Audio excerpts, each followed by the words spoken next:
Doctor Abaji Thatte सेवा और अनुसंधान प्रतिष्ठान के द्वारा संचालित नेशनल कैंसर इंस्टीट्यूट, इसके उद्घाटन समारोह में मंच पर उपस्थित आज के उद्घाटक हमारे आदरणीय परम पूजनीय सरसंघ चालक डॉक्टर मोहन जी भागवत, महाराष्ट्र के जनप्रिय मुख्यमंत्री आदरणीय एकनाथराव शिंदे जी, हम सभी के लाडले नेता एवं मार्गदर्शक भारत सरकार के मंत्री आदरणीय नितिन गडकरी जी, हमारे प्रदेश अध्यक्ष चंद्रशेखर बावनकुळे जी, इस संस्था के अध्यक्ष ज्येष्ठ विधिज्ञ एडवोकेट सुनील मनोहर जी, इस संस्था की जिनको रीढ़ की हड्डी कहा जा सकता है, ऐसे हमारे शैलेश जुगलेकर जी, और यहाँ पर पहले दिन से जिन्होंने सारी मेडिकल फैसिलिटी प्लानिंग, डिज़ाइनिंग और कल्टीवेट करने में परिश्रम लिया, ऐसे डॉक्टर आनंद पाठक जी, मंच पर उपस्थित हमारे अजय जी, आनंद जी, ललित जी, यहाँ पर विशेष रूप से पधारे हुए हमारे सभी आश्रयदाता, दानदाता और नेशनल कैंसर इंस्टीट्यूट पे जिन्होंने बहुत प्यार किया, ऐसे सभी महानुभाव, और उपस्थित मेरी पत्नी अमृता और सभी बहनों और भाइयों, आज ये बहुत ही विशेष दिवस हम सब के लिए है, क्योंकि 25-30 साल पहले एक स्वप्न हम लोगों ने देखा था कि नागपुर में और मध्य भारत में एक बहुत अच्छा कैंसर इंस्टीट्यूट बने, और विशेष रूप से आज जिस प्रकार से टाटा कैंसर इंस्टीट्यूट देश भर के लोगों की सेवा करता है, और जिस प्रकार से कैंसर केयर में टाटा ने अत्यंत सुंदर काम किया है, तो हम लोगों को लगता था कि उन्हीं का मार्गदर्शन लेकर हम लोग एक ऐसी इंस्टीट्यूट तैयार करें जो मध्य भारत में टाटा का काम थोड़ा कम कर सके, और उसी दृष्टि से इस स्वप्न को हम लोगों ने जीने का प्रयास किया। और मैं विशेष उल्लेख करना चाहूँगा शैलेश जुगलेकर जी का, क्योंकि ये संपूर्ण कार्य जो संपादित हुआ है, इसमें पहले दिन से लेकर तो आज तक दिन रात मेहनत करके 24 घंटे एक व्यक्ति यहाँ था, तो वो शैलेश जुगलेकर थे, कि जिन्होंने बहुत ही अच्छे तरीके से इसको यहाँ पर तैयार किया। और मुझे ऐसा लगता है कि पहले तो शैलेश जी का और मेरा ये स्वप्न था, क्योंकि मेरे पिताजी जब कैंसर से गुजरे उस समय मैंने टाटा कैंसर हॉस्पिटल का लोड देखा था। मैं छोटा था, लेकिन ये ध्यान में आता था कि उस समय भी इतने पेशेंट होते थे,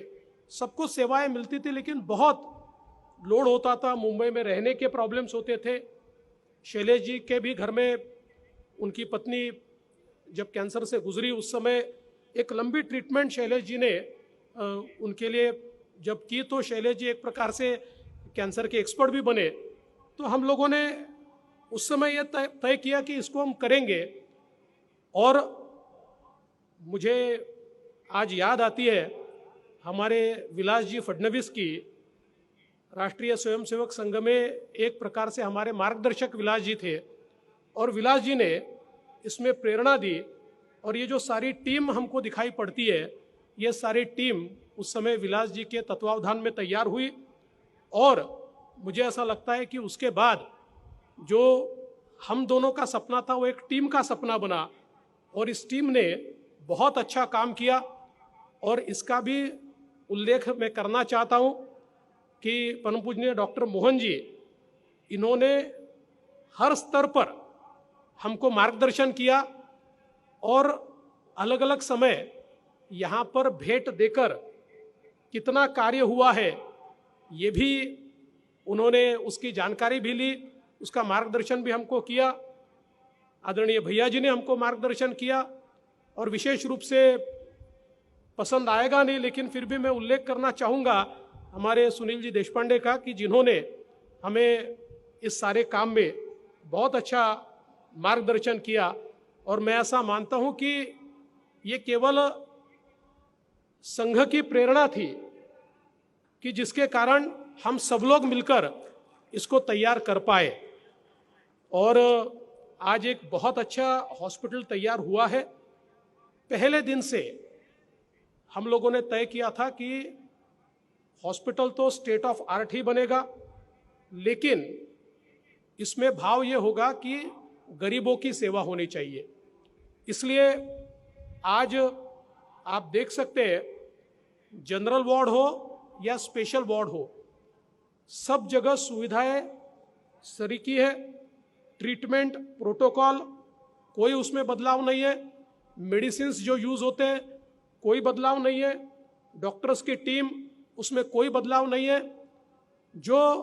गरीब से गरीब आदमी को है और जो एक सधन व्यक्ति को है, इसमें कोई फर्क इस हॉस्पिटल में आपको दिखाई नहीं देगा। और ये सारी चीज़ें करते हुए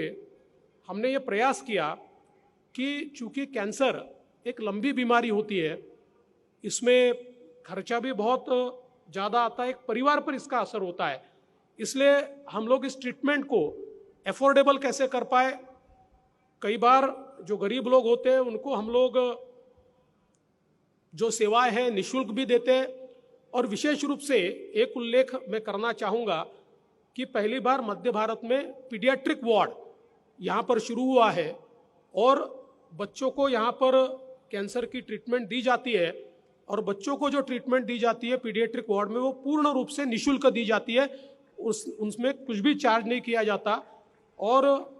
ईश्वर का आशीर्वाद ऐसा रहा है कि बहुत बड़े पैमाने पर जो बच्चे यहाँ आते हैं पूरे तरीके से ठीक होकर जाते हैं। अगले 40-50 साल की उनकी जिंदगी यहाँ पर उनको मिलती है। और हमने ये देखा है कि प्रायः यहाँ आने वाले सारे बच्चे ये ठीक होकर जाते हैं। तो मुझे ऐसा लगता है कि एक प्रकार से ये सारा कार्य जो हुआ, एक ईश्वर का आशीर्वाद भी इसमें मिला है, क्योंकि अच्छा कार्य जब करते हैं तो लोग जुड़ते हैं। आज कई लोगों ने इसमें मदद की। हमारे जो केंद्र सरकार के PSUs है उन्होंने भी हमको इसमें मदद की और इतना बड़ा कार्य यहाँ पर खड़ा हुआ। लेकिन इस कार्य से अभी हम पूरे तरीके से संतुष्ट नहीं है, क्योंकि हम ये चाहते हैं कि जो भी कैंसर में दुनिया में सबसे आधुनिकतम ट्रीटमेंट हो, वो ट्रीटमेंट यहाँ पर आनी चाहिए। अभी हम लोग प्रयास कर रहे हैं, प्रोटॉन बीम की ट्रीटमेंट हम लोग यहाँ लाना चाहते हैं। कार्बन आयन की ट्रीटमेंट जो शायद पूरे वर्ल्ड में 10 या 12 जगह है, उसको भी हम लोग यहाँ पर लाने वाले हैं, उसकी भी हम लोग तैयारी कर रहे हैं। तो जो भी कैंसर के क्षेत्र में सबसे आधुनिकतम ट्रीटमेंट है, उस ट्रीटमेंट को हम लोग यहाँ पर लाने की कोशिश कर रहे हैं। और ये सारी चीज़ें बिल्कुल अफोर्डेबल हो, जो पे कर सकते हैं वो पे करें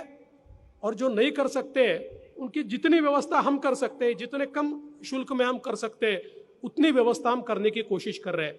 इसके साथ साथ अब आने वाले दिनों में यहाँ पर एक बड़ी धर्मशाला भी हम लोग तैयार कर रहे हैं, क्योंकि दूर दूर से पेशेंट आते हैं, उनके घर के लोगों को रहने की व्यवस्था नहीं होती। और मुंबई में तो हम लोग देखते हैं कि कई बार बहुत अड़चने उनको सामना उसका करना पड़ता है।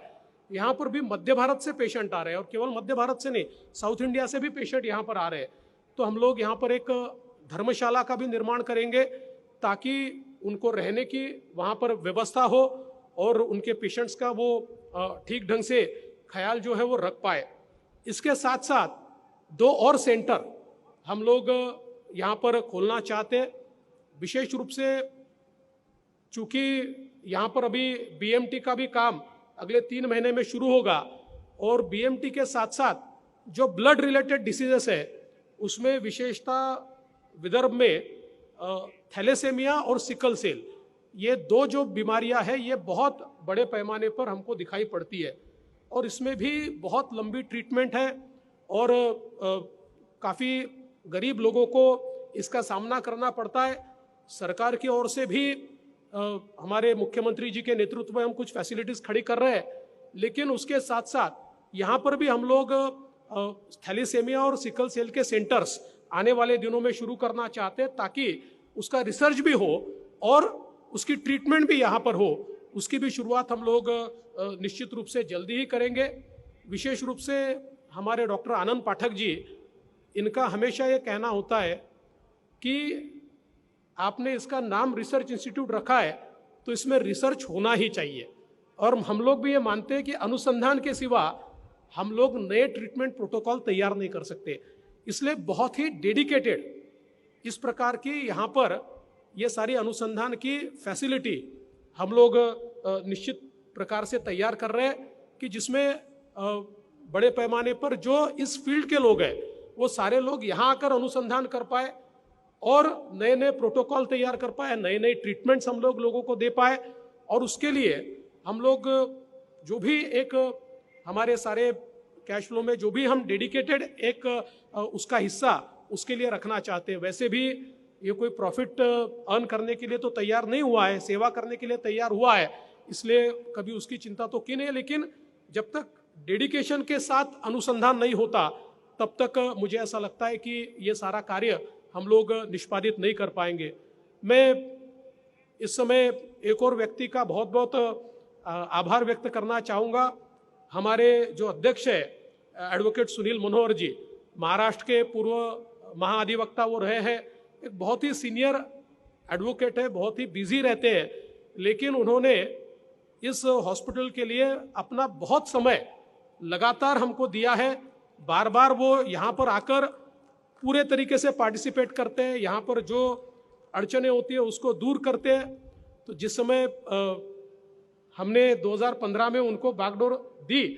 उस समय हमको भी ये लगा नहीं था कि वो इतना समय दे पाएंगे, लेकिन अपने कार्य को कुछ समय बाजू रखकर भी वो यहाँ पर समय देते हैं। इसलिए मैं उनका भी बहुत बहुत आभार व्यक्त करता हूँ और मैं ये कहना चाहता हूँ कि ये जो एक व्यवस्था खड़ी की है ये आम लोगों के लिए खड़ी की हुई व्यवस्था है। वैसे तो हम सब लोग ईश्वर से प्रार्थना करें कि किसी को भी यहाँ पर आने की ज़रूरत ही न पड़े, लेकिन बहुत दुर्दैव की बात है कि कैंसर ये बहुत बड़े पैमाने पर बढ़ रहा है। इसलिए हम लोगों ने ये भी तय किया कि हम लोग बड़े पैमाने पर स्क्रीनिंग कैंप्स ले रहे हैं। अगर कैंसर बहुत जल्दी डिटेक्ट होता है या प्री कैंसर स्टेज पर चीज़ें ध्यान में आती है तो इसको प्रिवेंट किया जा सकता है, तो वो भी एक हमारा प्रयास है। लेकिन यहाँ पर आने की ज़रूरत न पड़े, पर अगर किसी को आने की ज़रूरत पड़ती है तो उसको पूर्ण स्वास्थ्य लाभ हो, डेडिकेशन के साथ सभी की व्यवस्था यहाँ पर हो, इस प्रकार का प्रयास हम सब लोग मिलकर निश्चित रूप से करेंगे। मैं फिर एक बार हमारे सारे जो ट्रस्टीज़ हैं उनका भी आभार व्यक्त करता हूँ, उनके कंट्रीब्यूशन के लिए, उनकी डेडिकेशन के लिए उनका भी मैं आभार व्यक्त करता हूँ। और समय समय पर जिन लोगों ने इसमें योगदान दिया उन सब का मैं आभार व्यक्त करता हूँ और इतना ही कहता हूँ कि आने वाले दिनों में ये यात्रा आगे जारी रहेगी। इसको अच्छा और उससे और अच्छा कैसे कर पाए ये प्रयास हम करते रहेंगे। मैं आप सभी का बहुत बहुत आभार व्यक्त करते हुए अपने शब्दों को विराम देता हूँ। जय हिंद, जय महाराष्ट्र।